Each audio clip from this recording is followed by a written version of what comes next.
Beverly Hills Country Club, pool deck. August 14th, 1959, 4:42 p.m. The afternoon sun beats down on imported Italian marble that cost more than most people's houses. 40 Hollywood elite stand frozen around the Olympic-sized pool, their crystal champagne glasses catching light like weapons. The air smells of chlorine and expensive cologne, and the particular tension that comes when power meets its match. Elia Kazan dangles 3 inches off the ground, his $800 suit jacket bunched in Kirk Douglas's fist like a rag. His Italian leather shoes barely scrape concrete. Sweat beads on his forehead despite the Beverly Hills breeze. His legendary composure, built over 15 years of psychological warfare, shatters like glass. "Kirk, put me down. People are watching." Kirk Douglas's grip tightens, his knuckles white against the expensive fabric. The famous Douglas dimple has vanished, replaced by something harder, something forged in poverty and refined by principle. Let them watch. His voice carries across the water, across the manicured lawns, across the kingdom of make-believe. Let them see what happens when a coward picks on children. 6 feet away, 16-year-old Michael Douglas stands with tears threatening to spill from eyes that look exactly like his father's. His bow tie hangs crooked. His hands shake as he grips a silver serving tray loaded with empty champagne flutes. 60 seconds ago, he was just a nervous kid trying to impress. Now he's watching his father destroy the most powerful director in Hollywood. For him, the pool deck goes silent except for the sound of water lapping against marble and the distant hum of Rolls-Royces idling in the circular drive.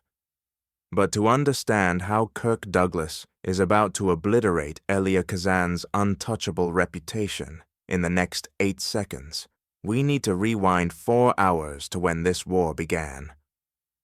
Same day. 12:30 p.m., Beverly Hills Country Club main dining room. The room breathes old money. Crystal chandeliers hang from coffered ceilings painted by artists whose names appear in museum catalogs. Persian rugs cover floors made from trees that were ancient when Napoleon was born. Every table gleams with silverware, polished until it mirrors the faces of Hollywood royalty. This is where power lunches, where deals worth millions get decided over $200 steaks, where careers live and die between the salad course and dessert. Kirk Douglas sits at table 7, adjusting his son's bow tie for the 3rd time in 10 minutes. Michael fidgets like a caged animal, his first tuxedo feeling like armor he hasn't earned the right to wear. "Dad, do you think I could meet some directors today? You know, network?" Kirk studies his boy. 16 years old, all elbows and Adam's apple and desperate hunger to prove himself. The hunger Kirk recognizes because he lived it, slept with it, bled for it in dingy theaters and casting offices that smelled of broken dreams. "Just be yourself, Michael. That's enough." But Michael's laugh is bitter, too bitter for 16. Being myself means being Kirk Douglas's son. That's not the same as being someone. Before Kirk can respond, a shadow falls across their table. Expensive cologne mingles with the scent of power and predation. A voice like silk over steel. "Kirk, wonderful to see you." Elia Kazan.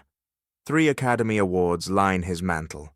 His methods created Marlon Brando's tortured intensity, James Dean's vulnerable masculinity, Vivian Lee's controlled hysteria. Directors in 1959 don't just make movies. They are gods. Untouchable, unquestionable, kings of an empire built on dreams and maintained through fear. Kazan's eyes shift to Michael like a shark catching scent of blood in the water. "And this must be your boy." Michael springs to his feet with the eagerness of youth meeting legend. "Mr. Kazan, sir, I'm a huge admirer of your work. On the Waterfront changed my life." Kazan doesn't extend his hand, just studies Michael like a laboratory specimen. Something interesting, something to dissect. "Want to be an actor, do you?" "Yes, sir. More than anything." Kazan's smile is sharp, cold, the smile of a man who has broken stronger people than this nervous boy and found the process entertaining. "We'll see about that." The words hang in the air like smoke from a gun that hasn't been fired yet. Kirk's instincts, honed by decades of reading rooms and people and the spaces between words, send up warning flares. But lunch is ending. The charity auction is starting. People flow toward the pool area like a river of silk and diamonds and casual cruelty. The moment passes. Kirk doesn't know he just watched a predator select his prey. 4:20 p.m. Pool deck, the Beverly Hills Country Club pool, stretches like a blue mirror reflecting the California sky. Imported palm trees sway in the breeze. Waiters in white jackets move between guests like ghosts, refilling glasses before they empty, anticipating needs before they're expressed. This is where Hollywood comes to see and be seen, where deals get whispered over martinis and careers get destroyed with surgical precision disguised as casual conversation. Michael works as a volunteer server, carrying drinks to impress the elite. His movements are careful, calculated, every gesture designed to prove he belongs here through merit rather than genetics. Kirk watches from across the pool, nursing a scotch that tastes like liquid smoke and regret. His boy is growing up, taking his first independent steps into a world that devours the weak and rewards the ruthless. Pride mixes with protection in his chest. Michael needs to learn to navigate these waters, but not yet, not at 16, not when sharks like Elia Kazan smell weakness from across the room. Kazan moves through the crowd like he owns it, and in 1959, he essentially does. Directors are more than filmmakers. They are architects of reality, sculptors of souls, masters of the psychological warfare that transforms ordinary people into extraordinary performances. His method is simple. Break them down to build them up. Strip away defenses until only raw emotion remains. Create trauma to capture truth. It's worked for 15 years. A Streetcar Named Desire. East of Eden. On the Waterfront. Masterpieces built on the rubble of shattered psyches. Today he decides to demonstrate his technique on Kirk Douglas's son. For sport, for entertainment, for the simple pleasure of watching something innocent break. Kazan corners Michael by the diving board. The acoustics here are perfect. Every word will carry across the water to the 40 guests within earshot. A master class in humiliation performed for Hollywood's elite. "So, you're Kirk's boy." Michael turns, eager as a puppy. The serving tray in his hands trembles slightly. "Yes, sir, Mr. Kazan." "Think Daddy's name will make you a star?" The question cuts through poolside chatter like a blade. Conversations slow. Heads turn with the instinct predators have for weakness. Entertainment at the expense of a child. Michael's face flushes red. I want to earn my way, sir. Make my own name." Kazan begins to circle. Slow, deliberate. A shark sizing up prey. "Your own name? Boy, you'll never escape your father's shadow. You know why?"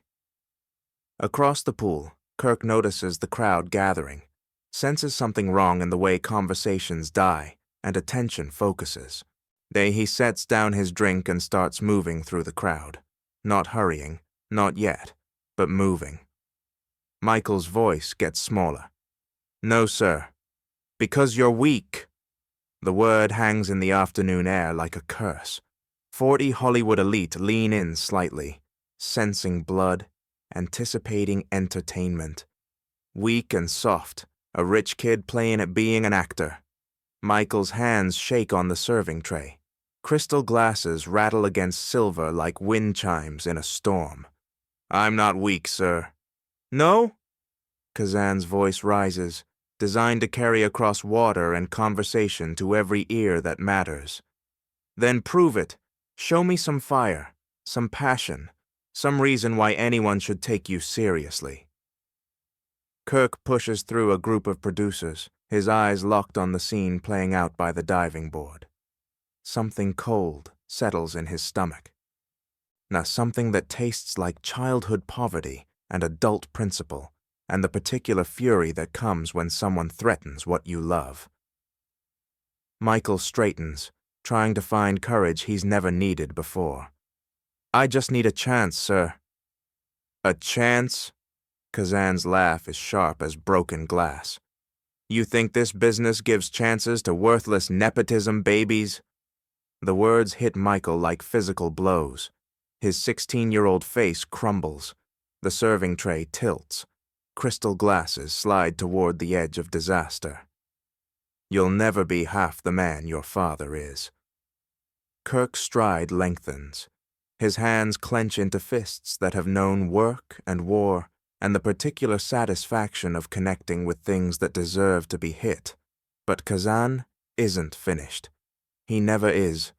The kill shot is coming. You know why?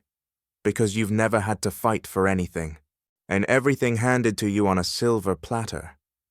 Tears threaten at the corners of Michael's eyes. Humiliation burns through his chest like acid. 40 of Hollywood's most powerful people watch a master director destroy a child's confidence for their entertainment, and that's when Kirk Douglas decides that Elia Kazan's reign of terror ends today. What happens next takes 12 seconds. 12 seconds that destroy the most untouchable reputation in Hollywood and teach a generation of artists the difference between strength and cruelty. Second one, Kirk moves through the final cluster of guests, separating him from his son. Not running. Running would suggest panic. This is controlled, calculated. The approach of justice wearing a tuxedo. Second two, Kazan notices the movement in his peripheral vision, turns slightly. He sees Kirk Douglas cutting through the crowd with the focused intensity of a man who has made a decision that cannot be unmade. Second three, Kirk! Kazan's voice carries a note it hasn't held in 15 years. Uncertainty. I was just giving the boy some career advice. Second four, Kirk doesn't respond, doesn't slow, doesn't acknowledge the explanation. His eyes stay locked on Kazan with the focus of a predator who has identified his prey. Second five, Kirk reaches the diving board, steps into the circle of onlookers. The crowd parts instinctively, sensing violence in the way animals sense storms. Second six, Kirk, listen. Kazan takes a half step backward. For the first time in 2 decades, the master director looks uncertain, vulnerable, human. Second seven, Kirk's hand shoots out. Fingers close around Kazan's expensive suit jacket. The fabric bunches in his fist like tissue paper. Second 8, Kirk lifts, slowly, deliberately. The legendary director rises off the Italian marble until his handcrafted shoes barely scrape concrete. Second 9, you want to talk about being half a man, Elia? Kirk's voice is deadly quiet, but carries across the water, across the manicured lawns, across the kingdom of make-believe. Every syllable precise as a surgeon's cut. Second 10, Kazan dangles helplessly, Academy Award winner, master of psychological warfare, reduced to a helpless child in front of 40 witnesses who will remember this moment for the rest of their lives. Second 11, Kirk turns so every guest can see Kazan's humiliation. This is Elia Kazan, everybody. Man who makes his living breaking people down. Second 12, The kill shot, delivered with surgical precision. Anyone who thinks attacking my son makes them look strong just proved they're weak. Kirk releases his grip. Kazan staggers. His legs nearly buckle. He reaches for the diving board to steady himself. The untouchable director touches something for support, like a mortal man. The pool deck holds its breath. 40 Hollywood elites stare at the impossible. Elia Kazan, humiliated, exposed, proven human. Kirk's voice carries across the silence like thunder after lightning. Michael, we're leaving. As father and son walk toward the clubhouse, Kirk's final words echo across the water with the finality of a closing curtain. Next time you want to break someone down, Elia, try picking on someone your own size. 4:45 p.m., 3 minutes after the confrontation. The pool deck remains frozen like a photograph of shock. The 40 Hollywood elite stand scattered around the diving board where Elia Kazan straightens his $800 suit jacket with hands that shake like leaves in wind. His face is white except for 2 spots of red on his cheeks that burn like brands. His legendary composure, built over 15 years of psychological dominance, lies in pieces on the Italian marble, like shattered crystal. A producer leans toward his wife's diamond-heavy ear. His whisper carries further than he intended. Did Kirk Douglas just physically threaten Elia Kazan? Her response cuts through poolside silence like a scalpel through skin. He just ended him. Word spreads through the crowd like fire through dry grass. The man who created Brando and Dean and Lee just got physically humiliated by an actor for attacking a child. Not just any actor. Kirk Douglas. And the man whose jaw could launch ships and whose intensity could melt camera lenses. The actor who turned down studio system slavery to build his own empire. By the time the sun sets over Beverly Hills, every phone in Hollywood will be ringing with the story. Every lunch conversation for the next month will begin with, "Did you hear what happened at the country club?" The untouchable has been touched. Hard. 6:30 p.m., 2 hours later. Kirk Douglas's Beverly Hills mansion. The house sits on 2 acres of manicured perfection.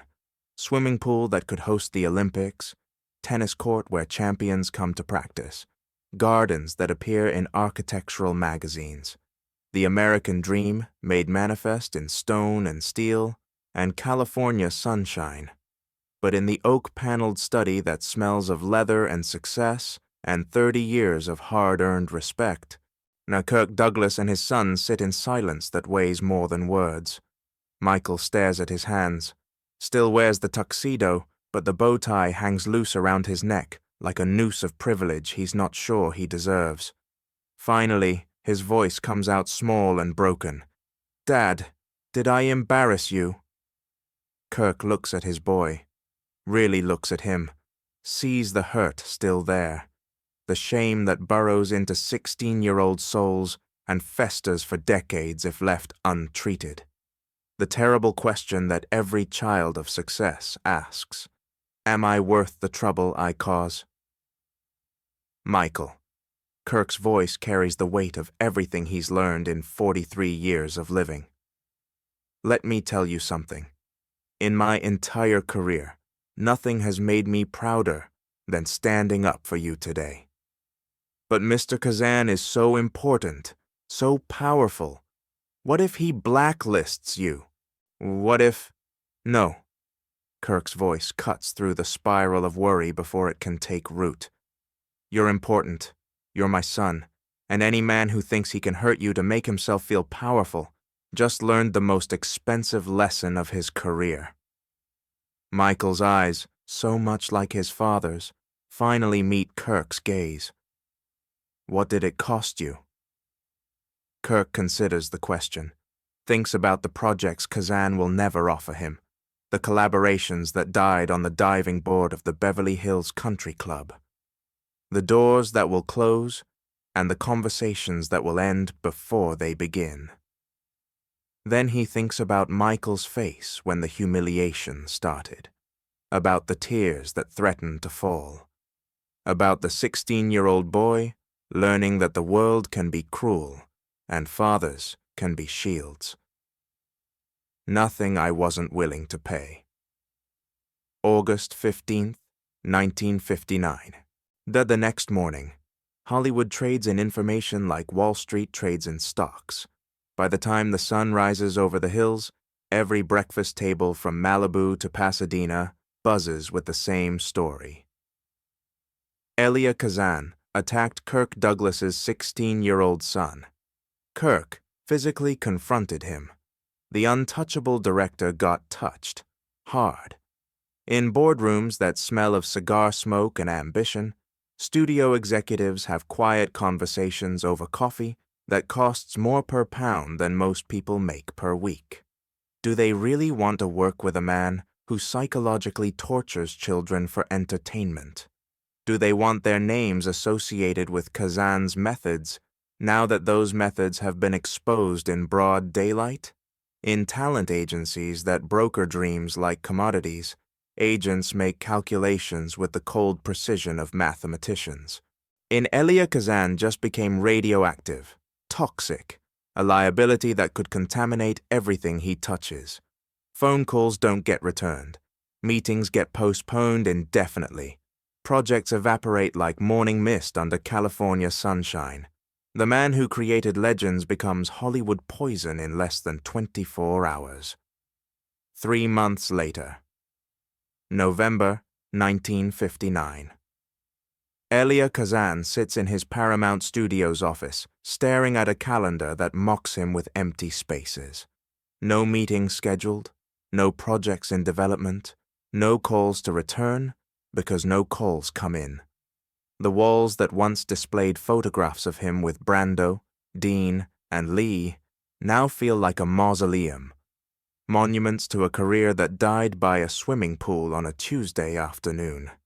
His secretary, loyal for 15 years, brings the daily trades.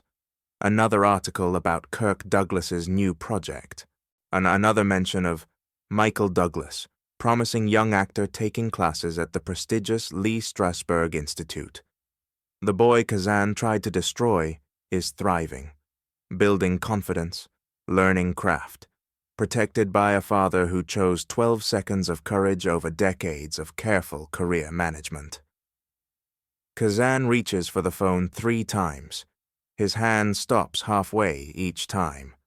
There are words that could be said, apologies that could be offered, bridges that could be rebuilt with enough humility and time. But some lines, once crossed, become permanent borders. Some wounds, once inflicted, never fully heal. Some reputations, once shattered, can never be made whole again. He hangs up without dialing. 20 years later, Dorothy Chandler Pavilion, Los Angeles. The Academy Awards ceremony glitters with the manufactured magic that only Hollywood can create. Crystal chandeliers cast rainbow prisms across an audience dressed in enough diamonds to buy small countries. The air thrums with anticipation and anxiety, and the particular electricity that comes when dreams hang in the balance. Michael Douglas stands on the stage holding an Oscar that catches stage lights like a golden torch. Best Picture for One Flew Over the Cuckoo's Nest. The boy who was humiliated by a swimming pool 20 years ago now stands at the pinnacle of his industry. In the audience, Kirk beams with the pride of a father who watched his son turn pain into purpose, shame into strength, vulnerability into victory. This award is for everyone who believes talent should be nurtured, not tortured, Michael says, and his voice carrying across the auditorium with the same intensity that runs in Douglas blood. That young people deserve encouragement, not humiliation. That art comes from building people up, not tearing them down. He looks directly at his father. Their eyes meet across the glittering crowd.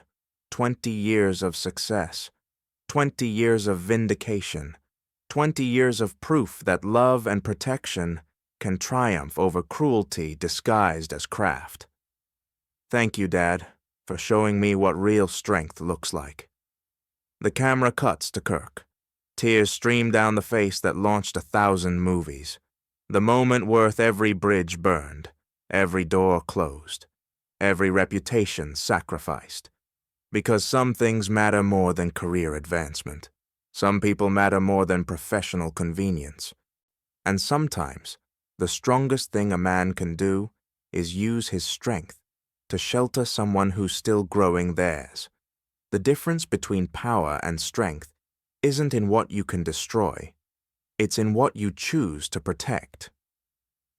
Kirk Douglas lost his relationship with Hollywood's most celebrated director that August afternoon in 1959. Lost potential collaborations worth millions. Lost access to Kazan's artistic circle. Lost the easy path to prestigious projects. He gained something priceless. Proof that when his son needed protection, Kirk chose 12 seconds of action over a lifetime of regret. 12 seconds that taught Michael what fathers are for, what love looks like when it has teeth, what real strength means in a world that mistakes cruelty for craft and humiliation for art. The ripple effects lasted decades. The other young actors got better treatment. Directors learned that psychological torture wasn't artistic vision, just sadism with a pedigree. A generation of artists grew up understanding that greatness comes from building people up, not breaking them down. And Michael Douglas learned the most important lesson of his life. Sometimes the most vital fight isn't for yourself. It's for someone who can't fight back yet. Someone who needs your strength to shield them while they develop their own. Kirk Douglas understood that by the swimming pool of the Beverly Hills Country Club on August 14, 1959. 40 witnesses, 12 seconds, one choice. Destroy a legend to protect a child. He chose the child. Every single time, he would choose the child. Because some battles are worth everything. Some people deserve any price. And then sometimes the measure of a man isn't in what he can build, but in who he's willing to defend when building requires destroying. That's what real power looks like.